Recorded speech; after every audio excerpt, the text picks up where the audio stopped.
Good evening and welcome to the Business Day. I'm Andrea Chisholm.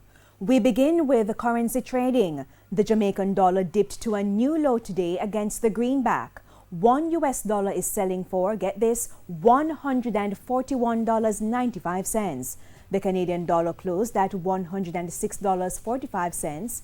The pound ended at $182.35, while the euro is selling for $160.49.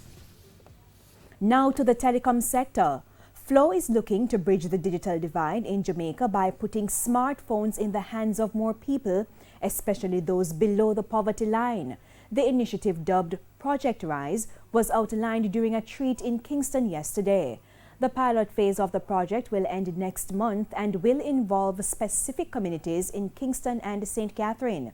Flow Country Manager Stephen Price says the project is targeting the most vulnerable.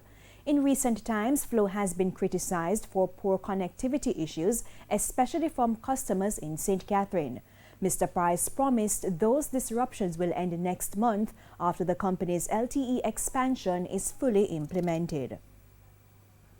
The JSE Index gained 2,054 points today, and the Junior Market Index is up by 3 points. Among the winners, Main Event Entertainment Group, Mayberry Jamaican Equities, Standy Motor, iCreate, and Pulse Investments.